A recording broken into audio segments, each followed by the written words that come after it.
کس کو یقین کہ حلیمہ کی یہ گودی کا یتیم عرش تک جائے گا معراج کا دولہا ہوگا۔ تھا کس کو یقین کہ حلیمہ کی یہ گودی کا یتیم عرش تک جائے گا معراج کا دولہا ہوگا۔ اور شب اسرا انہیں ایک بار جگانے کے لیے دل جبریل بھی سو جان سے لرزا ہوگا۔ اور سوچتا ہوں وہ انگشت جب اٹھی ہوگی چاند بھی کس وجد میں فلک پہ تڑپا ہوگا۔ اسی لیے جنت میں اب تک ہے بہار عاجز، اس نے طیبہ کا کہیں خواب سا دیکھا ہوگا۔ میں نے طیبہ کا نام لیا۔ طیبہ کس کو کہتے ہیں؟ مدینے کو۔ اور مدینہ کس کو کہتے ہیں؟ شاہدی کی جو بستی ہے مدینہ اس کو کہتے ہیں۔ شاہدی کی جو بستی ہے مدینہ اس کو کہتے ہیں۔ جہاں رحمت برستی ہے مدینہ اس کو کہتے ہیں۔ جہاں وہ گنبد خضرا ہے جس کی دید کی خاطر بھری دنیا ترستی ہے مدینہ اس کو کہتے ہیں۔ اور دکھوں میں مبتلا دنیا کی ٹھکرائی ہوئی دنیا جہاں خوشبو کی بستی ہے مدینہ اس کو کہتے ہیں۔ میرے آقا صلی اللہ علیہ وسلم نے اپنے پسینے کی خوشبو سے مدینے کو معطر کر دیا۔ آقائے کریم صلی اللہ علیہ وسلم نے اپنے نور سے مدینے کو منور کر دیا۔ کیا نور ہے میرے آقا صلی اللہ علیہ وسلم کا، کیا حسن ہے میرے آقا کا۔ پوچھئے حضرت حسان سے۔ حضرت حسان نے جب آقا کے حسن کو دیکھا تو مسجد نبوی کے منبر پہ بیٹھ کے کہتے ہیں وَأَحْسَنَ مِنْكَ لَمْ تَرَ قَطُّ عَيْنِي وَأَجْمَلَ مِنْكَ لَمْ تَلِدِ النِّسَاءُ خُلِقْتَ مُبَرَّأً مِنْ كُلِّ عَيْبٍ كَأَنَّكَ قَدْ خُلِقْتَ كَمَا تَشَاءُ۔ حضرت حسان کہتے ہیں وَأَحْسَنَ مِنْكَ لَمْ تَرَ قَطُّ عَيْنِي، آپ جیسا حسین میں نے اپنی زندگی میں دیکھا ہی نہیں۔ وَأَجْمَلَ مِنْكَ لَمْ تَلِدِ النِّسَاءُ، آپ جیسا خوبصورت انسان کسی عورت نے جنا ہی نہیں۔ بھی بڑھ کر آقا کے حسن کے بارے میں حضرت شاہ عبدالعزیز محدث دہلوی نے لکھا ہے کہ اللہ نے حسن کے 100 حصے بنائے۔ کتنے حصے بنائے؟ 100 حصے بنائے۔ 99 حصے ایک سائیڈ کیے، ایک حصہ اٹھایا، اس کے 2 ٹکڑے کیے، آدھا حصہ ساری کائنات میں تقسیم کیا۔ جو آپ کو حسن نظر آتا ہے آپ سے پہلے تھا، آپ کے بعد آئے گا، اور آدھا حصہ اکیلے یوسف کو عطا کیا۔ پوچھنے والے نے پوچھا کہ شاہ جی باقی 99 حصوں کا اللہ نے کیا کیا؟ حضرت شاہ جی لکھتے ہیں کہ باقی 99 حصے اللہ نے اپنے محبوب کو عطا کیے۔ اور اس سے بھی بڑھ کر جب اللہ نے حسن سے بڑی چیز جمال کو بنایا تو جمال کسی کو نہیں دیا، سارے کا سارا اپنے محبوب کو عطا کر دیا۔ خدا دے کامل خیال ورگا کسے دا کامل خیال کوئی نہیں، میرا محمد تو ود کے سونا کسے دا حسن و جمال کوئی نہیں۔ اور میں جا کے پوچھیا اماں حلیمہ کوئی سونا مدنی تو ڈھیر ہووے، جواب ملیا عظیم کملا کسے نہ جڑیا ہبال کوئی نہیں۔ فلک کے چنتے ستارے دیکھن، فلک کے چنتے ستارے دیکھن، زمین کے کتنے نظارے دیکھن، فرشتے لے کہ عرش تے دوڑی، میرے نبی کے جیسی مثال کوئی نہیں۔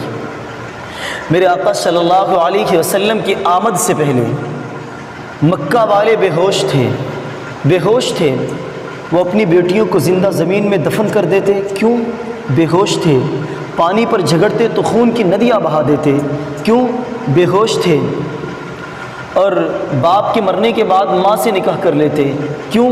بے ہوش تھے۔ کسی بڑے درخت کو دیکھتے معبود بنا لیتے، کسی خوبصورت پتھر کو دیکھتے مسجود بنا لیتے، کیوں؟ بے ہوش تھے۔ اور جب میرے آقا کریم صلی اللہ علیہ وسلم دنیا کے اندر تشریف لائے تو صحابہ کو ہوش آ گیا، انہیں ہوش آ گیا۔ کیسا ہوش آیا صحابہ کو؟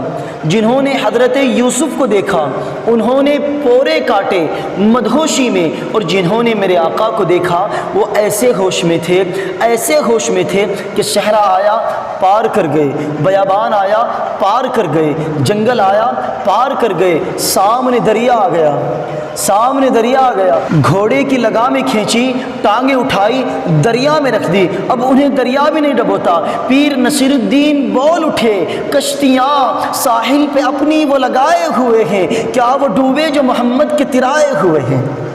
کشتیاں ساحل پہ اپنی وہ لگائے ہوئے ہیں، کیا وہ ڈوبے جو محمد کے ترائے ہوئے ہیں؟ میرے دوستو، میرے آقا کریم صلی اللہ علیہ وسلم کی آمد سے پہلے مکہ والے بے ہوش تھے۔ سچ ہے، حقیقت ہے کہ آقا کی آمد سے پہلے مکہ والے بے ہوش تھے۔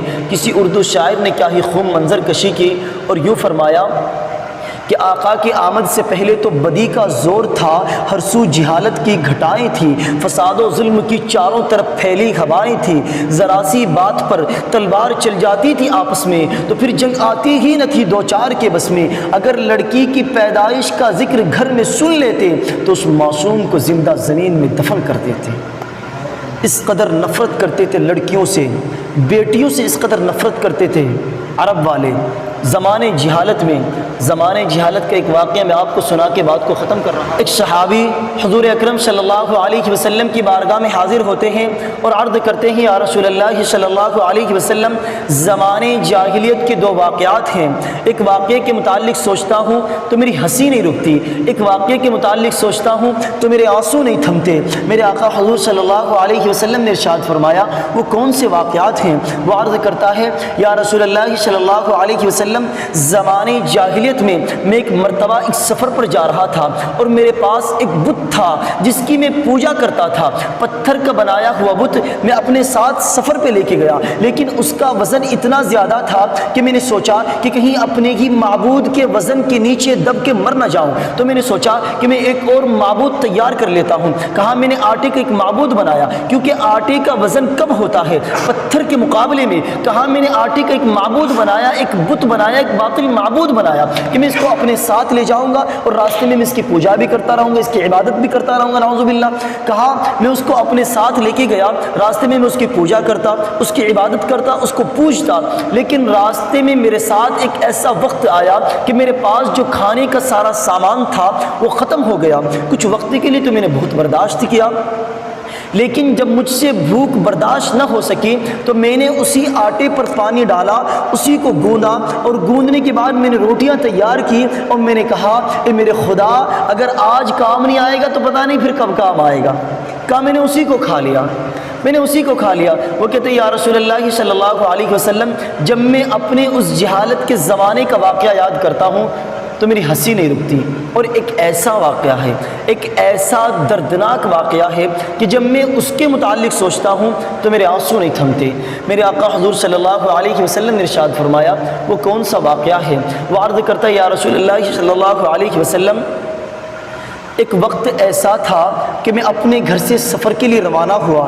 جب میں اپنے گھر سے سفر کے لیے روانہ ہوا تو اس وقت میری زوجہ، میری بیوی حاملہ تھی، میری بیوی امید سے تھی، اور ایک عرصے کے لیے میں اپنے گھر سے باہر رہا اور میں نے ایک مدت اپنے گھر سے باہر گزاری، لیکن جب گھر واپس آیا، جیسے ہی گھر میں اندر داخل ہوا تو میں نے دیکھا ایک ننھی بچی، ایک پھول جیسی بچی میرے گھر کے صحن میں کھیل رہی ہے۔ اس بچی کو کھیلتے ہوئے دیکھا تو میں نے زوجہ سے پوچھا یہ بچی کہاں سے آئی ہے، یہ بچی کس کی ہے؟ اس نے کہا ڈر کی وجہ سے، خوف کی وجہ سے، یہ آپ کی بیٹی ہے۔ یہ سن کر مجھے بہت غصہ آیا، لیکن وہ بچی بھاگتی ہوئی صحن میں میرے پاس آئی اور یا ابتا کہہ کے مجھے پکارا، اے میرے پیارے والد صاحب کہہ کے مجھے پکارا اور مجھے سینے سے لگا لیا، مجھے سینے سے لگا لیا۔ کہا اس وقت تو مجھے بڑا پیار آیا، بہت محبت میرے دل میں پیدا ہوئی، اور میں نے بچی کو زندہ زمین میں دفن کرنے کا ارادہ ترک کر دیا کہ اب میں اسے زندہ زمین میں دفن نہیں کروں گا۔ لیکن وقت گزرتا گیا، میرا لگاؤ، میرا پیار میری بیٹی سے رفتہ رفتہ بڑھتا چلا گیا،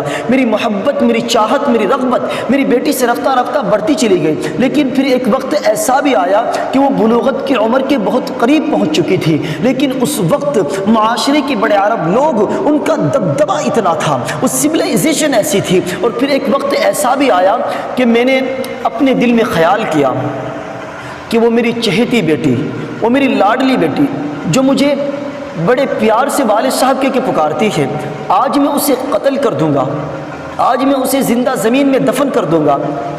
میں نے اپنی زوجہ سے کہا اس کو فوراً تیار کر، اس کو نئے کپڑے پہنا، اس کی کنگھی کر اور اس کو نہلا کر تیار کر کے اسے بتا کہ میں اسے فلاں رشتہ دار کے یہاں فلاں قبیلے میں آج ان کی شادی ہے، اس شادی پر اس کی سہیلیت سے ملے گی، اس کو بتا کہ میں اسے وہاں لے جا رہا ہوں۔ اس کو بتا کہ میں اسے وہاں لے جا رہا ہوں۔ اس نے کہا کہ جب میں نے اپنی زوجہ سے یہ بات کہی تو میری زوجہ کی آنکھوں میں آنسو آ گئے، کیونکہ زوجہ جانتی تھی کہ یہ عرب کا معاشرہ ہے اور یہ وہ لوگ ہیں جو اپنی بیٹیوں کو زندہ زمین میں دفن کر دیا کرتے ہیں۔ اس نے کہا کہ وہ اس کی کنگھی کر رہی تھی، اس کے بالوں کو سنوار رہی تھی، اور میری زوجہ کی آنکھوں سے اشکوں کی برسات جاری ہو رہی تھی، بہت رو رہی تھی میری زوجہ۔ اور بچی نے بڑے پیار سے پوچھا، اے میری والدہ، اے میری ماں، آپ کیوں رو رہی ہے؟ اس والدہ نے بتایا نہیں، کیونکہ والدہ جانتی تھی کہ اگر بتا دیتی تو والد والدہ کو بھی قتل کر دیتا، والد والدہ کو بھی قتل کر دیتا۔